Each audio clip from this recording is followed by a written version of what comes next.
Who would have thunk it? The idiot lasted a year in stand-up comedy. Hi, my name is Marcus Acko, and earlier this week marked the anniversary of the first time I stepped on stage to do stand-up comedy. So I wanted to do a video in which I told the story as to why I started doing stand-up, my first ever gig, my most favorite moment on stage, my worst moment ever doing stand-up, some of the things that I've learned over the last 12 months in stand-up, and my decision as to whether I'm going to carry on or cancel my career in stand-up comedy, and to give a name check to all of the people who have helped me these last 12 months. Stay tuned to the end to see if you made the list. And subscribe to the channel to watch interviews that I've done with several talented comedians across the 12 months, asking them for tips on how to become a great comedian. And also for some videos that I found funny. Why I started stand-up comedy. I've been an actor in the UK since I was 15, and I've wanted to make films since I was 24. But the thing about making films is you need cast, you need a writer, you need a director, you need crew, you need equipment, camera, lighting, location, and all of that stuff requires cash. So you also need investors with deep pockets who are happy to throw money at the project without any expectation of a return on their investment. Simultaneously, I have admired comedians, stand-up comedians, because they can just step on stage with a microphone and with their words alone, they could lift up spirits without musical scores and other people supporting and so on. And I've followed careers like Dave Chappelle, Bill Burr, Eddie Murphy, Richard Pryor, Robin Williams, George Carlin, just to name a handful. And I've never had the balls or the self-confidence to just look at them and go, yeah, I can do that. Nah, that wasn't for me. Not that it wasn't for me, it's just I was in awe of these people, of knowing that they can go and do that. And I couldn't put myself, I didn't think I was good enough to ever do that kind of stuff. So instead, I put all of my effort into writing scripts, trying to get them produced, trying to direct them at certain points, and then got a number of short projects up and running, and then tried to move more into feature films and a number of feature film scripts. The number of feature film projects that I have written and tried to single-handedly pursue, put it this way, over the last 15 years, the number of projects I've tried to pitch at Idris Elba, just honestly incredible. Idris, if you happen to be watching this, I've got 3 fire projects with your name on it. Just saying. Anyway, after banging my head against a brick wall for such a long time that the idea started to creep in that maybe I should pack it all in, intervention came in from the weirdest of places. My boss in my daytime job, which is completely disconnected from the entertainment industry, he saw me working a crowd for a work event. So that night, he suggested to me that he would happily be the Susie Meyerson to my Midge Maisel. And once we clarified that he wasn't hitting on me, the idea took hold. I think it was the fact that the unprompted suggestion from someone that I respected kind of made me have the confidence that maybe I could go up and do stand-up. So, with that in mind, I just basically started this channel because that's how I learn things. I watch stuff on YouTube. So I started this channel where I figured I'd start interviewing experts on what I could do to make myself better as a stand-up comedian. So what kind of jokes, how can I structure my jokes and all that kind of stuff. So I started asking people who were doing it so that I can learn from them. And then 3 months later, I did my first gig. My first ever comedy gig. 29th of May 2022, I stepped foot for the first time on the stage of the Ding Dong Gong Show at Vauxhall Comedy Club. Now, if you don't know what the Ding Dong Gong Show is, it's a gong show run by Vittorio Angeloni. and it runs at Vauxhall Comedy Club every Sunday night. Comedians show up, they throw their names into a bucket, and they get picked at random. And once your name gets picked, you go on stage and you have to last 5 minutes without being gonged off. Now the audience will give you 1 minute of grace, and in the following 4 minutes, if you're not making them laugh consistently and 3 random audience members wave a dildo in your face, it is called the Ding Dong Gong Show, then you get gonged off and that's your time.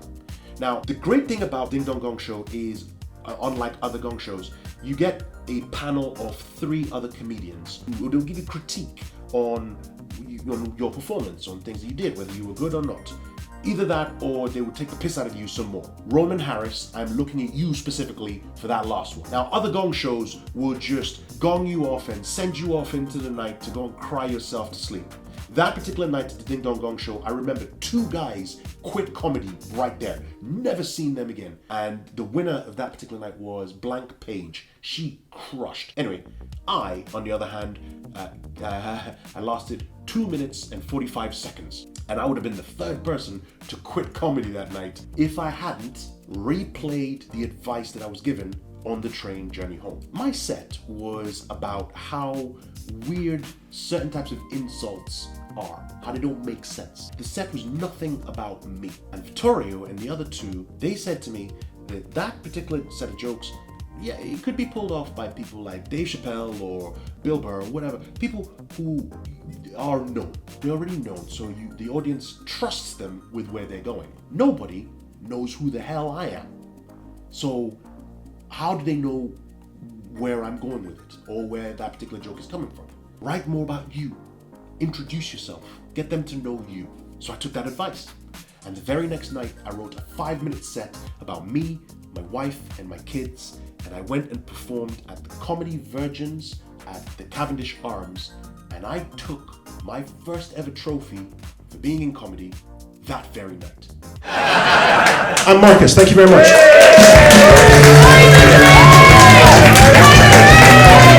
you want to laugh and drink? Who got Marcus and drink? Favorite moment in stand-up comedy?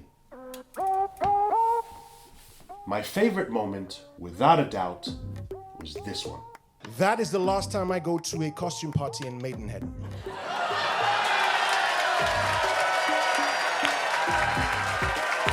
I'm sorry, Zimzam. I thought I knew you from somewhere. I didn't want to say anything, but... So a little backstory. Now, I was having some trouble booking some open mic gigs because, not many people had known me. Not many promoters knew of me. So I'd send pitches in and I wouldn't get paid.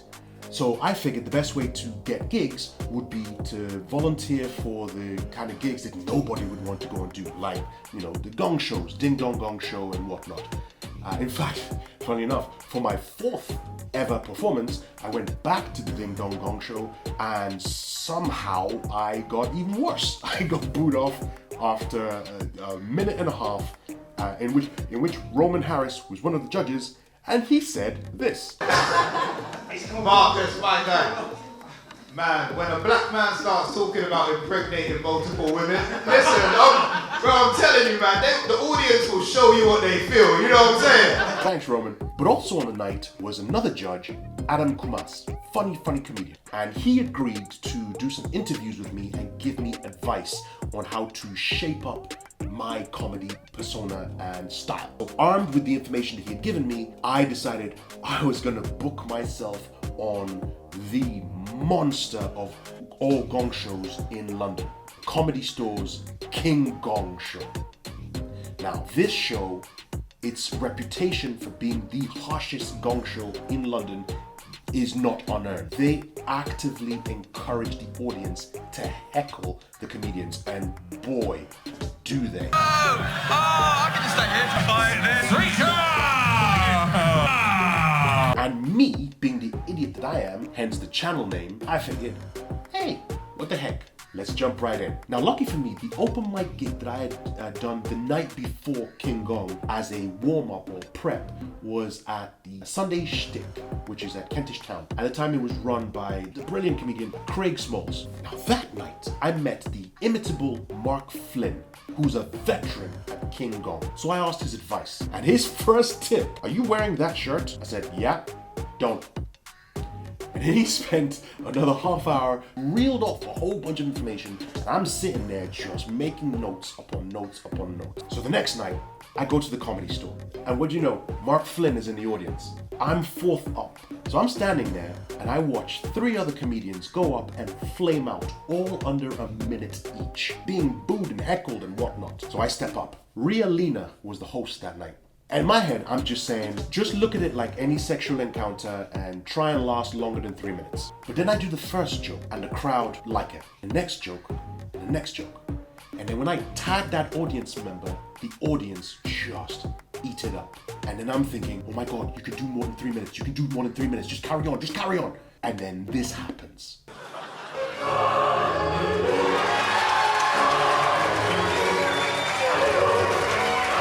Marcusacco finalist number 1. Absolute highest point of my stand-up career. Lowest point in my stand-up career. Easy. This one. Pablo? Seriously, but that's not the weirdest one. That's not the worst. The weirdest one. That was Beat the Blackout at Up the Creek in London. So at this point, I had beaten the King Gong, not won it, just beaten the 5 minutes. I had beaten Ding Dong Gong Show on my 3rd attempt, and I was riding into 2023 on a high. Now, Beat the Blackout has the reputation of being the softest gong shows in London. They give you 2 minutes of grace, for crying out loud. But there must have been something in the beer that night, because the audience were more hostile than my wife when I agree with her mum. They would alternate from being rowdy as hell to just giving crickets. And the audience members with the cards, they were as brittle as an incel's ego. So I got gonged off. But that wasn't the reason why it was my lowest point. It was more a combination of factors. See, that was my 2nd gig in 2023. The first one was a little stale. My performance was a little stale, if I do say so myself. And after Beat the Blackout, I didn't have another gig for like a whole month. So that disappointed feeling sat and stagnated in me for a while. It's like all those other great gigs were eons ago, and now I was done. That was it. Nothing was there. That was what I was internalizing at that point. But then at that low point, I interviewed Australian comic Peter Jones, and he gave this cracking advice. You just have to get up again. One of the things about getting on stage a lot, the more you get on stage, the more you'll forget that bad gig, the quicker you'll forget that bad gig. So if you have a bad gig on Sunday and you get up Monday and have a bad gig, and then you get up Tuesday and have a bad gig, and you have a good gig Wednesday, you've forgotten. Sunday's completely gone. But if you keep getting up, then that will fix it. That will fix the problem. And sure enough, the next gig, Queen Charlotte Pub in Windsor, organised by wonderful Elaine Blackmore from Whole Lotta Comedy. Go follow them, they are amazing. And that gig, I crushed it. I went up first, audience were game for a laugh, improvised with them, I threw out some tags, they threw some back, I danced with one of the audience members. It was amazing. It was a great gig, and all it did was just wash away the disappointment from the previous gigs, just like Pete said. And I knew it was like, great, no, I'm right back. Took me out of that funk. What have I learned in a year in comedy? So I have learned a ton over the last 12 months, and I know that I still have a century's worth of information to learn about doing stand-up comedy. So I'm going to give you 3 points that I feel I've learned in stand-up comedy. 1, better to memorize your set. But if you're going to take notes, make them subtle. I saw a guy go on stage, he had written his notes on his hand, but he had sweated so much, the ink smudged. 2, do prep work. Whenever you're doing a set, arrive early, talk to the MC, scope out the room, check out the audience, and if you're not going first, watch the show. All of that informs point 3. 3. Start your set with a joke about something in the room or that happened that night. The mic stand, an audience member, the previous comic, anything that the audience are experiencing from having been sat in that room that night. It makes your act seem more spontaneous, which is a major tenet in comedy, and the audience feel like they're in on the joke, which makes them laugh even more. For more advice on people more talented than me, subscribe to this channel and check out this playlist. Will I stay or will I go? In comedy, that is. Oh boy, the big question. So I've done a year. Do I hang up the mic or do I soldier on? Now, unless you've just joined the video at this exact point, or you haven't really been paying attention to what I've been laying down, I'm soldiering on, baby. Comedy, for me, it's a drug for me right now. I liken it to sex because often I only get 5 minutes, and sometimes it's terrific, and other times I have to stop because a dildo is being waved in my face. But regardless, I love it. I haven't been paid a single red cent for any of my performances, and I don't see myself getting paid anytime soon unless you and 4,000 of your mates decide to subscribe to my YouTube channel, and so YouTube then starts to pay me for it. Regardless, I'm loving doing stand-up, and I'm gonna keep doing it. I even recently became an international performing comedian when I performed at Twin Kegs in Nashville, Tennessee. Woo woo! I got to meet Ritu Tirthani in person. She is funny as hell. Check out her videos in this playlist right here. So for the next year, I'm gonna work on becoming a stronger comedian, writing better jokes, cutting out the fat in my setup, and I'm gonna park the filmmaking side of things just to the side. Unless, of course, Idris Elba gives me a call, and then it's open mics in the middle of shoot dates. 1, 2, 3. And now to name check those who have helped me along the way. We're almost at the end of the video, but I have to give thanks to those without whom I don't think I would have made it this far in comedy. It's a very long list, and to those who I don't mention, I want you to know from deep down in the bottom of my heart that I just didn't think about you. I'm gonna start with the non-comedians first. My boss, Ryan Hicks, for kickstarting this whole thing to begin with. Tonya Ritter and her husband, Trey, whom I consider as my #1 fan. The way you snorted that night at my Wall of Dicks joke just convinced me that I was born to do this. My super duper supreme cheerleading squad, Evan Mathis, Joel Lajeunesse, Chris Ransom, and Evelina King, who were cheering me on from 2 different continents. And also, Tyler, make sure you get your ass on stage. Don't forget Greg Stokes, and of course, David Campbell and Laura Sampson from Shoot the Breeze on Resonance 104.4 FM. Of course, my big brother, Ella Acko, who's been there since day 1. Man, I've dragged this dude as my bringer to over half of the gigs that I've done. And he has been one person who has hustled almost as hard as me to get a comedy job. This is him pitching me as a support act to Steve Hofstetter. What's the question? So he says, how can we make a birthday? Yes. The question is, how do you choose and select your supporting acts? How do I choose my supporting acts? Tell your brother I'm not hiring him. Someone just do. You want me to fire Rob? Fuck off.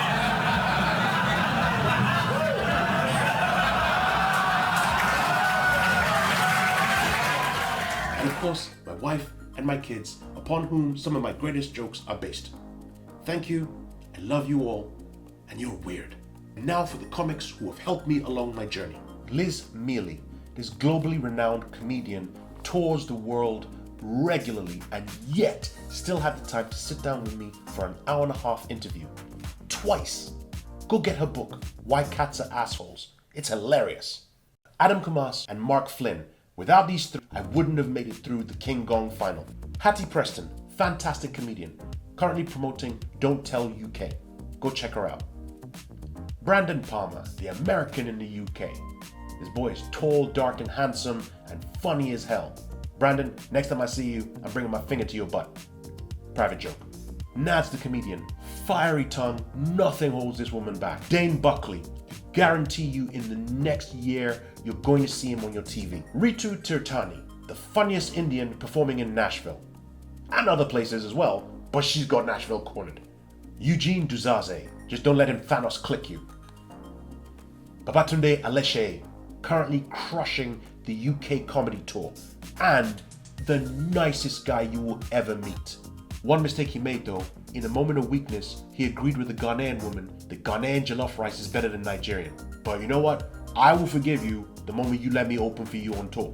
I'm just gonna quick fire some names now. Amber Autry, Alison Summers, Peter Jones, Cecily Hitchcock, McLary, Mary Martyn, Marty Gleason, Annabelle Edmonds, Nathan Habib, Vittorio Angeloni, Reese Kidd. Go check out his podcast, Kidding, where he interviews comedians. Toal, Stephen Trumble, and if you've stayed to this point in the video, I want to say a deep-hearted thank you to you. You do not know how much it means to me that you stuck through to the end.